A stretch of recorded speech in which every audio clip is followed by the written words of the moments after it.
Então, pronto para continuar estudando esse cenário incrível de A Lenda dos Cinco Anéis? Doido para saber mais a respeito da religião e filosofia de Rokugan? Quer vir comigo conhecer cada um dos reinos espirituais deste cenário de RPG incrível? Pois muito bem, se você está a fim de vir comigo, se prepara que depois da vinheta nós vamos conhecer cada um desses reinos espirituais. Eu volto. Até já!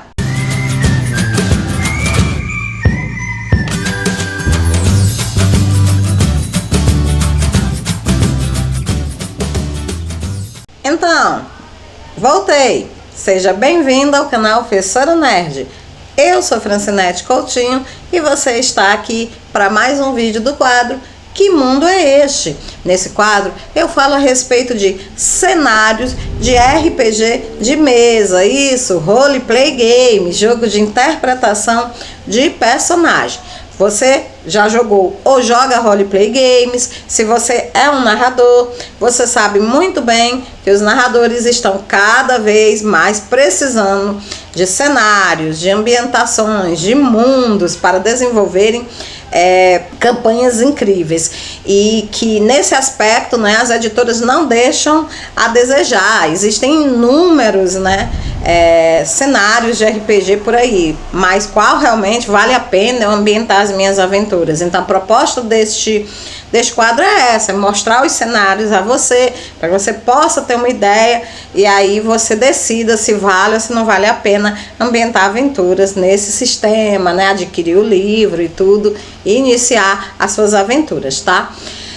Esse não é o nosso primeiro vídeo falando sobre A Lenda dos Cinco Anéis. Eu vou deixar aqui no card o link para você ir lá na playlist. No vídeo anteriores eu falei a respeito da história, desde o surgimento dos deuses, né, de Rokugan, os Kami, até a queda deles, a criação do Império Rokugan, né, as aventuras e desventuras que eles sofreram ao longo da história, tá? Eu falei a respeito do Jigoku, da mácula, tá? Nós falamos também a respeito do Império em si, da geografia, as regiões. Falamos também a respeito da sociedade dos samurais de Rokugan, né? Como é que eles vivem, seus costumes, seus hábitos, a hierarquia, tá? Então, se você realmente quer ambientar cenário aí, dá uma olhadinha lá, tá? Não deixa de voltar e ver tudo lá que tem pra você, né, conhecer a respeito desse mundo incrível que é Rokugan. Agora, se você tá mesmo só interessado na religião e filosofia, não pretende nem mesmo narrar em Rokugan, só quer umas ideias para ambientar o seu próprio cenário samurai, pode partir daqui para frente comigo, tá? Então vamos lá dar sequência, tá, ao estudo da religião e filosofia de Rokugan. Esse já é o segundo vídeo sobre isso. No primeiro eu falei a respeito de karma, eu falei a respeito de ciclo celestial, eu falei quais são as três principais crenças religiosas que existem em Rokugan, né? O shintoísmo, o culto às fortunas, o culto aos ancestrais. Então, se você quer saber mais sobre isso, link, tá? Volta lá.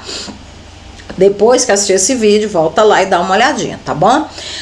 Eu parei dizendo para o pessoal que assistiu o vídeo anterior que os Rokugans, eles reconhecem, né, que o universo ele é constituído por 11 mundos espirituais, né? O primeiro mundo seria o Ningendo, tá? Que é o mundo de Rokugan, dos seres humanos, né? Onde os humanos vivem, o mundo dos mortais, tá? Então esse seria o Ningendo. Fora o Ningendo, havia lá 10 reinos espirituais que eu falei lá, os 10 nomes, tá? E hoje nós vamos não só repetir esses nomes, como vamos explicar um por um cada um desses reinos. Tá ansioso? Sem demora. Vamos lá então para o primeiro reino espiritual de Rokugan. O primeiro reino, né, espiritual, depois do Ningendo, é o Shikushudo, ou, né, na língua deles lá, o reino dos animais. Esse reino ele é localizado em alinhamento com o Ningendo, tá? E com vários outros, possui vários portais, inclusive, conectando esses dois reinos. No Shikushudo, vivem, né, poderosos espíritos animais, especialmente alguns seres metamorfos conhecidos como Renga Yokai, como por exemplo as raposas, as kitsunes e os texugucães, os tanuki, tá? Estes seres, eles consideram os humanos atraentes e fascinantes. E por vezes eles tomam formas humanas para habitar entre nós. De fato, existem assim inúmeras lendas rokuganes que registram vários exemplos de metamorfos que se apaixonaram por mortais, tiveram filhos, né? Isso aconteceu, acabou culminando pelo menos com a criação de 2 clãs menores, né? O clã do morcego e o clã da raposa, tá? Acredita-se existir, né, nesses clãs uma íntima conexão sanguínea, né, entre humanos e metamorfos, tá? O segundo reino que nós vamos falar é o Gakidó, ou o reino dos mortos famintos. O Gakidó, ele é um reino sombrio, desagradável. Ele é bastante alinhado, por exemplo, com o Jigoku, tá? Inclusive há vários portões, né, interligando esses 2 reinos. É no Gakidó que existem os Gakis. Quem são os Gakis? Os Gakis, eles são espíritos malignos, fantasmagóricos, que se alimentam de substâncias impuras e de emoções negativas, tá? Então, alguns Gakis são nativos deste reino, do Gakidó, ou seja, surgiram por lá mesmo, enquanto outros, né, são criados a partir de almas mortais. Essas almas, elas foram condenadas a este lugar porque tiveram uma vida extremamente pecaminosa. Então, os Gakis dos 2 tipos, eles podem viajar, tá, para o reino mortal, e na maioria das vezes eles viajam mesmo procurando espíritos para se alimentarem, né? Porque eles se alimentam, né, de emoções negativas, tá? Então, os samurais de Rokugan, eles temem muito, né, essas criaturas, né, do reino dos mortos famintos, e procuram de todas as formas, né, afastar, tá, essas criaturas através, né, de rituais, de crenças e tudo, porque são criaturas realmente assim que podem atrair uma negatividade, né, um mal muito grande, tá, para os Rokuganes, tá? Existe o terceiro reino que nós vamos falar, né, que esse a gente já falou muito sobre ele aqui nessa playlist, quando a gente tava falando da história, quando a gente tava falando, né, da sociedade e tudo, que é o reino do mal, o Jigoku, tá? Esse reino, ele é o mais mortífero e perigoso de todos os reinos espirituais. O Jigoku é o lar de monstruosos onis e incontáveis outros seres malignos, tá? Ele exala o seu poder a outros reinos por meio da sinistra corrupção espiritual, conhecida pelos Rokuganes como a mácula das terras sombrias. Então, a mácula das terras sombrias, ela é, digamos assim, é uma infecção, né? Uma infecção espiritual, que ela corrompe a essência, né, das pessoas e transforma essas pessoas em verdadeiros monstros, que são os habitantes, né, do Jigoku, tá? O Jigoku, ele visa constantemente destruir a ordem celestial, invadindo e corrompendo outros reinos espirituais. Mas ele tem, assim, uma preferência pelo Ningendo, que é o reino humano, né? Provavelmente por causa da natureza, né, já corruptiva do ser humano, tá bom? Ele realiza esforços, né, muito grandes para poder invadir Rokugan. Já houve várias crises, já houve guerras entre Rokugan e o Jigoku, tá, ao longo da história, mas Rokugan até hoje sempre tem saído vitoriosa, sempre tem conseguido manter, né, a mácula das terras sombrias fora dos seus domínios, né? Quem tem um grande papel nesse combate, eu não poderia deixar de citar aqui, que é o clã do caranguejo, né? O clã do caranguejo são os guerreiros Rokuganes que vigiam a fronteira, né, entre o reino de Rokugan e uma região, né, lá no Ninguedo, que essa região ela já foi contaminada pela mácula sombria, né, lá onde tem um poço infecto e tudo. E ele impede que as criaturas vindas dessa região, né, os Onis vindo dessa região, eles invadam, tá, o reino de Rokugan. E eles fazem isso, né, protegendo a famosa muralha do caranguejo, né, que é uma muralha de pedra, que ela serve, né, de proteção para Rokugan contra as criaturas e os seres que foram contaminados, tá, pelo mal, né, advindo lá do Jigoku, tá bom? Antes da gente ir pro próximo reino, eu queria fazer um pequeno adendozinho e falar um pouquinho a respeito dessas terríveis criaturas que vivem no reino do Jigoku, os Onis, né?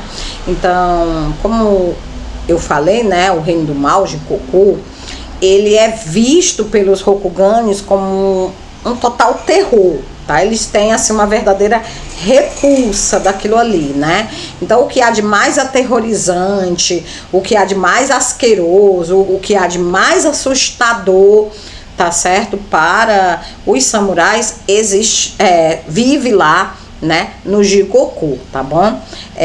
Um dos mais aterrorizantes aspectos do Jigoku, temido pelos samurais de Rokugan, são exatamente os habitantes nativos, né, do reino do mal, que são os demoníacos seres conhecidos como Onis. Então existem muitos tipos de demônio que foram corrompidos, né? Mas os Onis, eles foram gerados nas próprias profundezas do Jigoku. Isso torna eles, assim, demônios muito mais poderosos, muito mais assustadores, muito mais nefastos, né, do que as outras criaturas que foram apenas contaminadas por aquela maldade, né? Então os Onis, eles são criaturas formadas de pura maldade e destruição, e o único objetivo deles é corromper, matar e destruir tudo que eles encontram em seu caminho.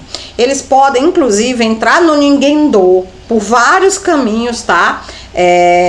Inclusive podem ser invocados através de um tipo de magia conhecida como Mahou, ou magia de sangue, né, que é uma magia proibida dentro de Rokugan, mas infelizmente, né, parece assim que o que é proibido atrai mais ainda o interesse das pessoas. Então ainda existem Shugengas, né, que realizam essa magia de sangue proibida às vezes escondidas e invocam essas criaturas, tá? E isso é um problema muito grave, né? Todas as vezes que isso aconteceu ao longo da história de Rokugan, não resultou em boa coisa, terminou em grandes tragédias, tá?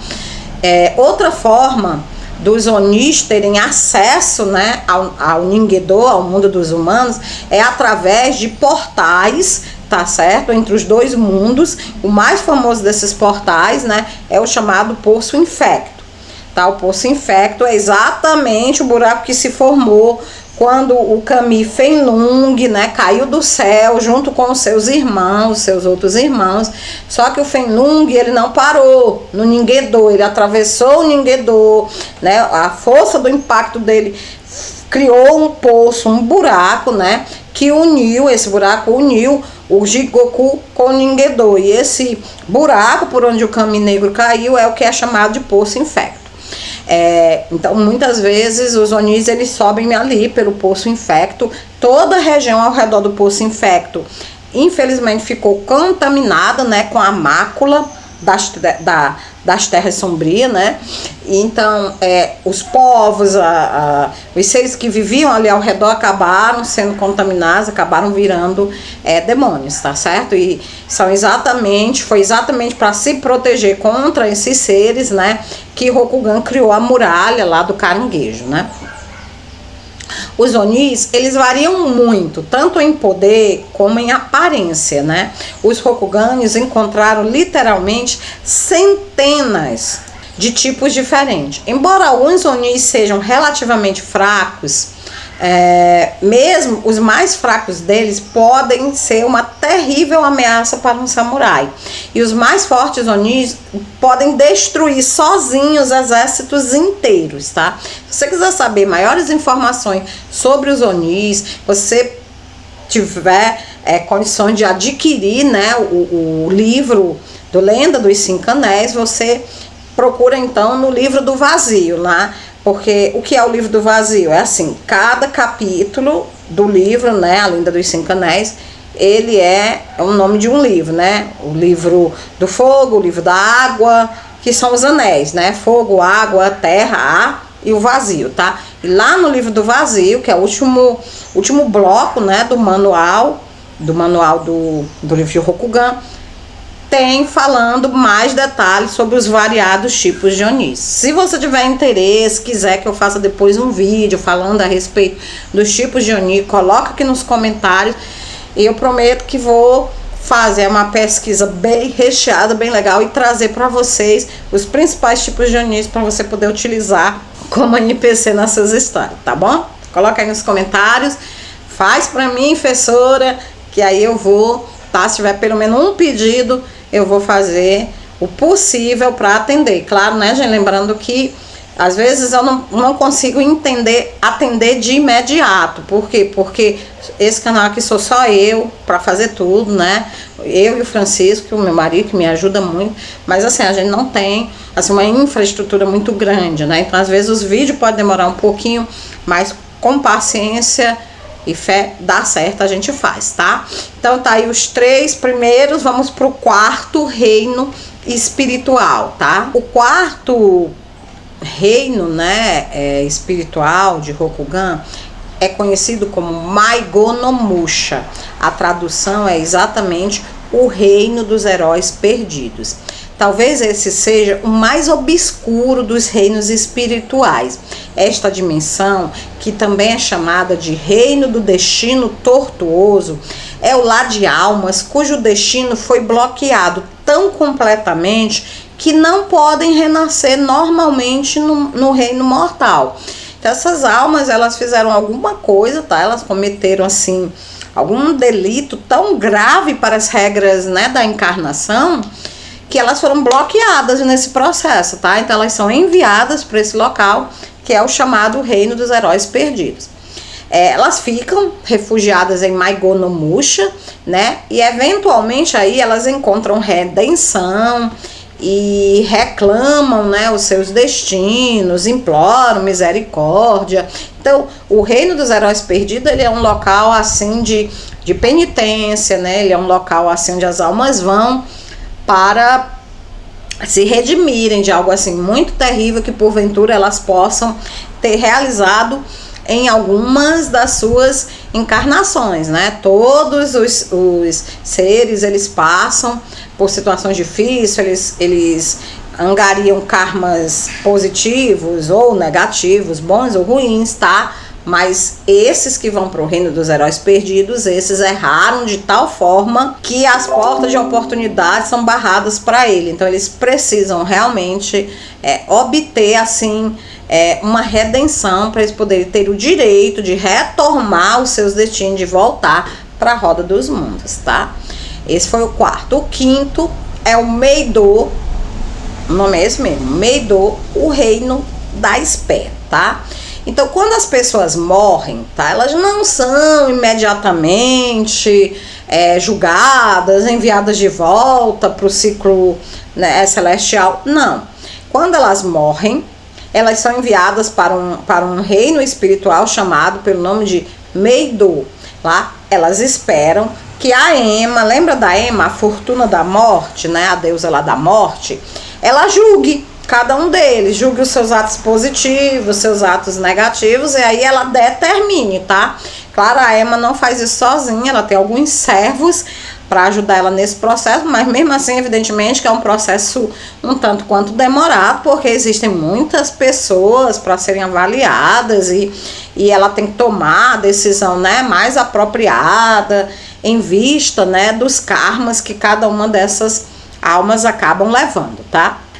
O Meidō, ele não tem habitantes nativos, tá? Ou seja, almas que tenham surgido lá, não.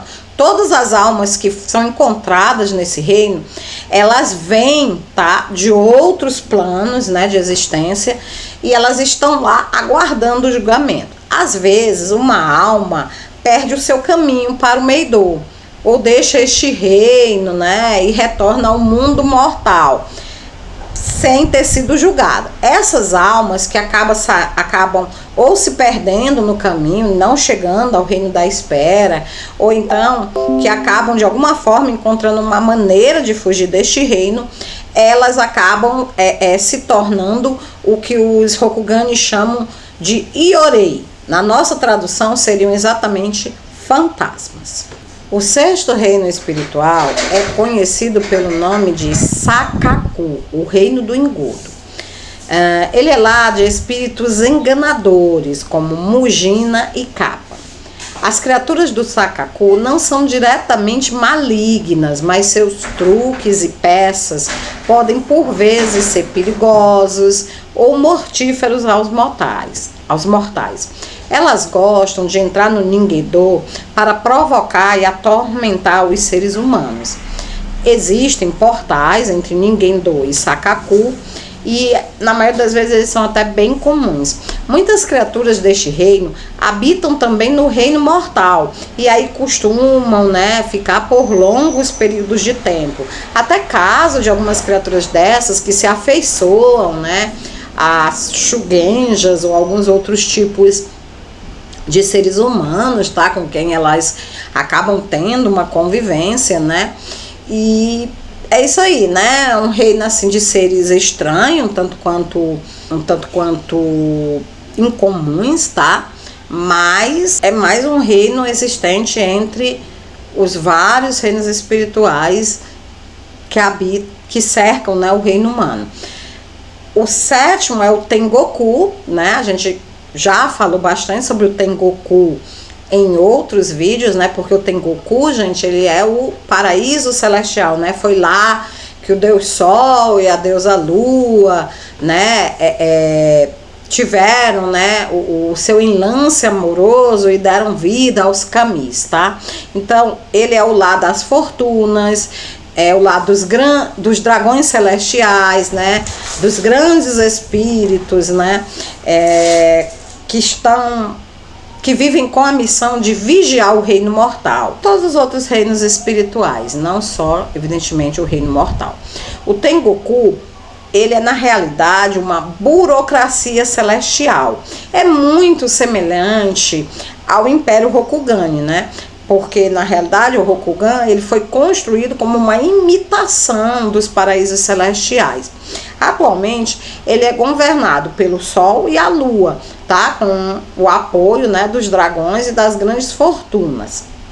Os céus, eles buscam assim um equilíbrio em todas as coisas. Eles se opõem, né, mesmo que muitas vezes indiretamente, a ações de reinos como o Jigoku, tá? Eles fazem isso visando assim manter o equilíbrio, né? Porque reinos como o Jigoku buscam a destruição desse equilíbrio e o paraíso celestial, o Tengoku, ele busca essa manutenção.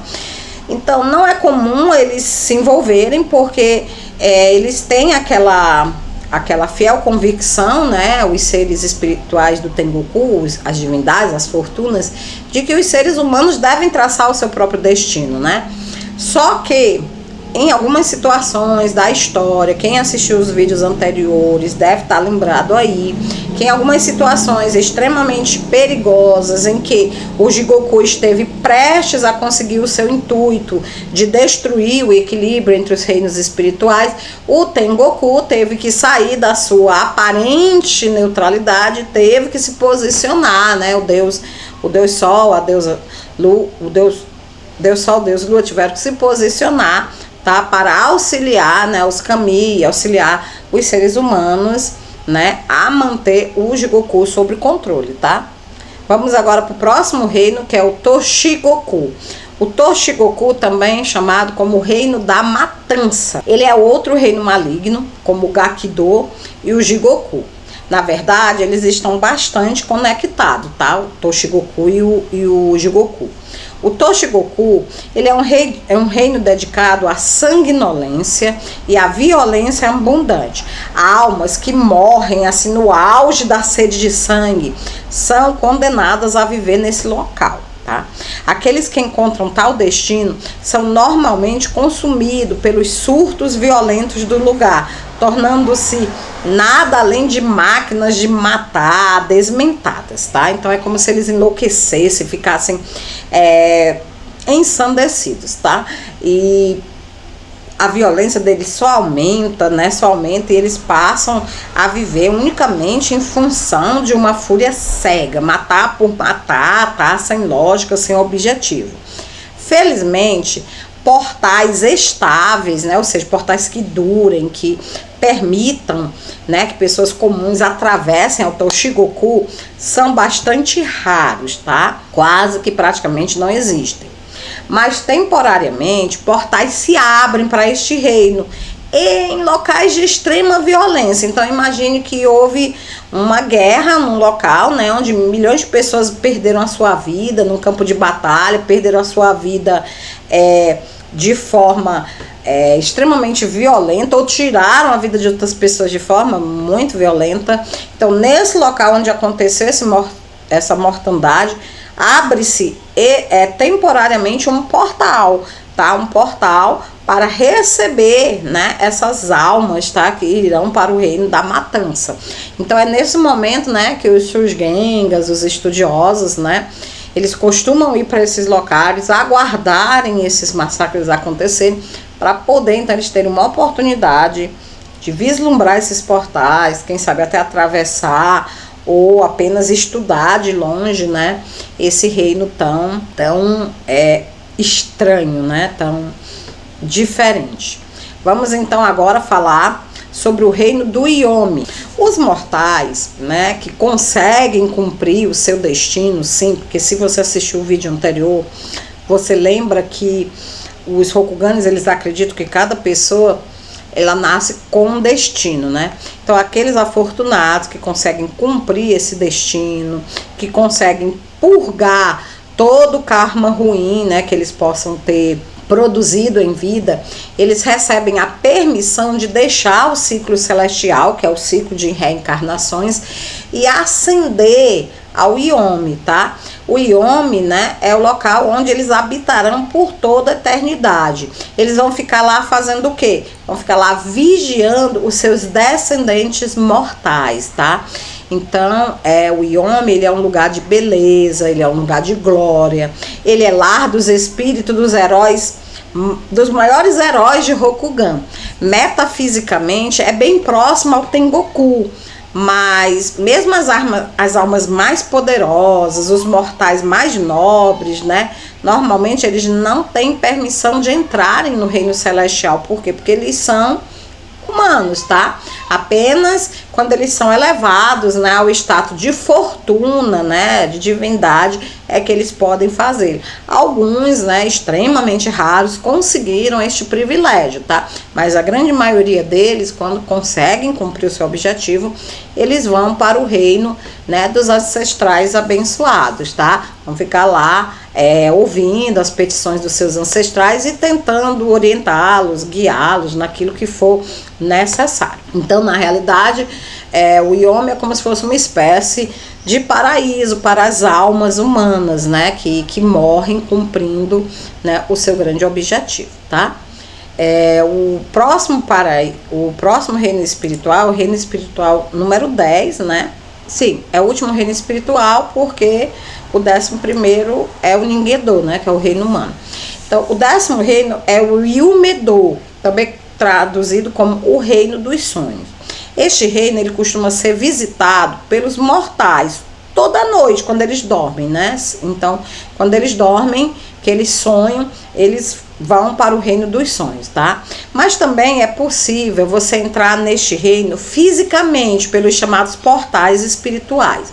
Portais para o Yumido são raros e sua presença pode às vezes levar a interrupções no mundo mortal, como sonhos ruins, tá? Então, se normalmente alguém está atravessando para o outro lado, né, então é provável que ele ocasione, digamos assim, ocasione ruídos, né, no mundo humano, e aí esses ruídos podem ocasionar nas pessoas que estão dormindo esses pesadelos, tá?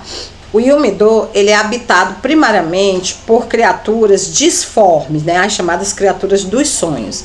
Elas tomam a forma e aspecto do que quer que seja que o sonho possa requerer, tá? Então, se o sonho está precisando de um Oni, ela se transforma no Oni. Se o cara está sonhando com um ser, né, espiritual, ela se torna um ser espiritual. Então, essas criaturas, elas não possuem uma forma própria, porque elas precisam se adaptar, né? Elas precisam adquirir a forma necessária para aquele sonho, né, que a pessoa está tendo, que o sonhador possa requerer.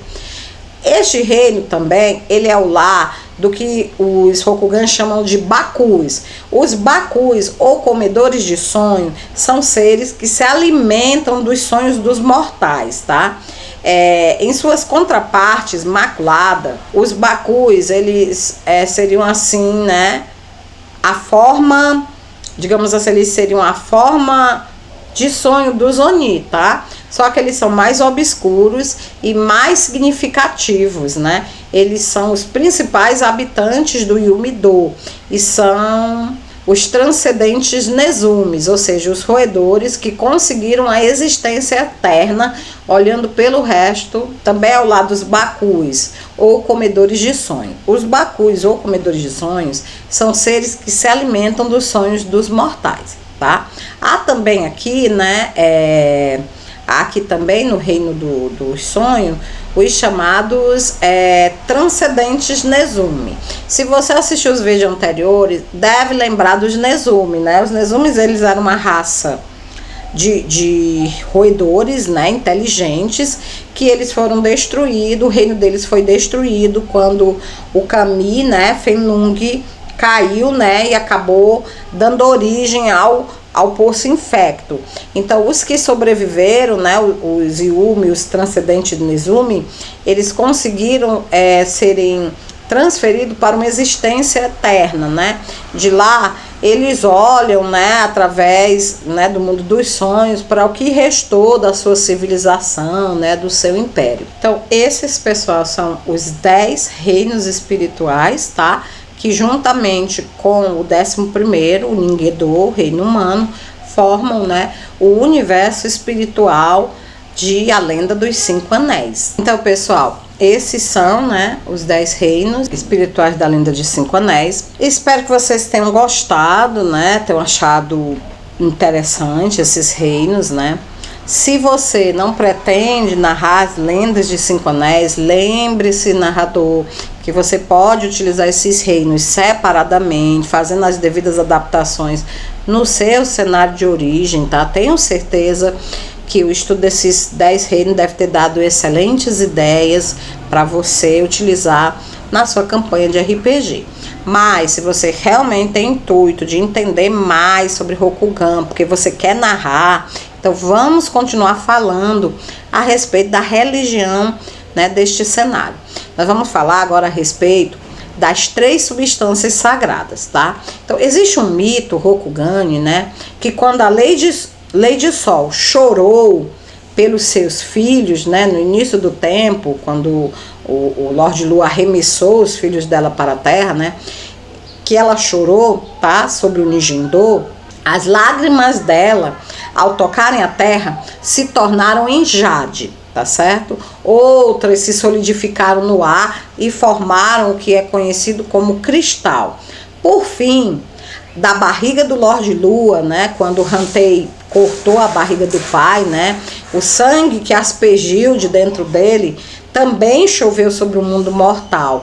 E esse sangue, quando tocou o solo, ele acabou se tornando em obsidiana, tá? Para quem não sabe o que é jade, cristal, todo mundo acredita que saiba. Mas para quem não sabe o que é jade, obsidiana, isso são tipos de minerais, né? Minérios, pedras preciosas, tá? E são as pedras preciosas mais importantes, mais ritualísticas da religião de Rokugan, por isso que elas são conhecidas como as 3 substâncias sagradas, porque de acordo com o mito, elas teriam se originado nas lágrimas da deusa Sol e do sangue, né, do Lorde Lua, tá?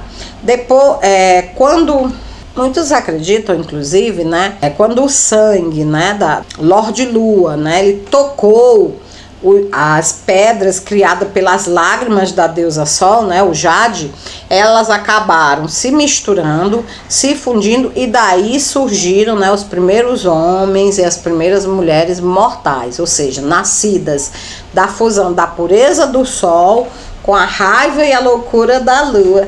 Legal, né, gente? Bem filosófico, né? Então o ser humano, ele é a essência dessa mistura aí, de acordo com esse mito Rokugani.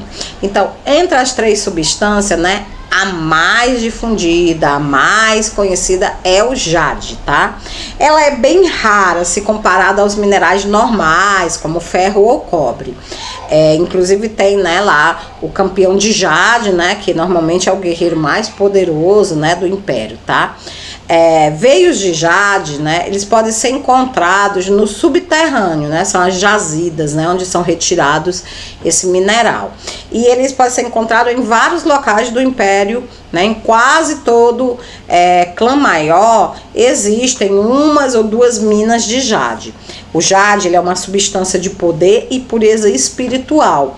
Tem uma habilidade assim única, que é a capacidade de ferir criaturas afligidas pela mácula das terras sombrias. Então, ele é muito utilizado na confecção de armas, tá? Para poder infligir danos a essas criaturas, né, que estão dominadas pela mácula. O clã do caranguejo, por exemplo, ele faz grande uso do jade em sua interminável guerra contra a terra sombria. Já que a pedra sagrada ela tem a habilidade de ferir criaturas como onis, cuja carne é resistente a armas mundanas, eles acabam forjando, né, armas, espadas, armaduras de jade, tá? Embora apenas os mais talentosos artesãos eles possam conseguir isto, né? E embora esses itens sejam poderosos, caros e muito raros, tá? Aqueles que os possuem, né, eles são considerados como afortunados, tá, ok? O cristal é muito menos comum que o jade, mas também possui um poder muito grande. Diferente do jade, que se torna corrompido à medida que absorve e anula a mácula das terras sombrias, o cristal é muito mais resistente. Ele é capaz de repelir a influência da mácula com maior força, tá? Então, espíritos de tremenda pureza são encontrados no cristal. E quando esses espíritos são despertos, o poder resultante brilha tão forte quanto o sol, queimando e repelindo criaturas das trevas ou repelindo a mácula. Porém, despertar cristal desta maneira é difícil e poucos shugenjas conseguem fazê-lo. Armas de cristal existem, mas são extraordinariamente raras, pois o talento requerido para forjá-los é muito grande. É muito difícil você conseguir criar uma espada, uma faca de cristal. Até mesmo mestres armeiros normalmente consideram o trabalho com cristal além das suas perícias, tá? Então, normalmente, o cristal ele é utilizado mesmo por magos. Então, enquanto você tem o jade para os guerreiros, né, que ele pode ser utilizado para confeccionar armas, né, para ataques corporais, né, e ele consegue absorver e ele consegue anular, né, o efeito da mácula, tá? Você tem o cristal, que embora seja mais poderoso do que o jade nesse aspecto de absorção, né? Porque ele demora mais a se contaminar, porque o jade, à medida que ele absorve a mácula, ele vai se contaminando. Então chega um momento que ele perde o seu valor. O cristal não, o cristal ele demora mais para se contaminar, tá? E há também, claro, os espíritos, né, aprisionados dentro do cristal, que são provavelmente o motivo dele ser mais resistente. Mas claro que aí vem um lado negativo, que ele não pode ser utilizado para forjar armas e apenas só pode ser utilizado por magos. Por fim, nós temos a terceira substância sagrada, que é a obsidiana, né? A obsidiana também é muito menos comum que a jade. Mas os Rokuganis não lamentam isso, pois o sangue do Lorde Lua é considerado muito perigoso. Assim como o cristal e o jade, a obsidiana ela pode ferir criaturas que são resistentes a ataques mundanos, ou seja, as criaturas da mácula. De fato, podem fazê-lo até com uma eficácia maior que a da jade, mas a obsidiana carrega a maldição da loucura da lua consigo. Itens de obsidiana têm uma tendência de levar seus portadores a uma violência exagerada e futuramente a insanidade. Se você usa demais artefatos criados com obsidiana, né?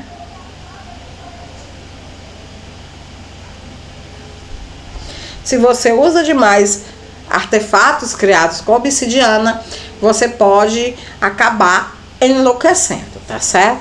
Além do mais, a obsidiana, ela está intrinsecamente maculada. Ela tem uma sinistra, né, afinidade com a mácula das terras sombrias, provavelmente pelo seu caráter, né? Por ter sido forjada pelo sangue do Deus Louco, do Deus Lua, no momento em que ele teve o seu ventre aberto pelo seu próprio filho. Então esse caráter meio patricida, né?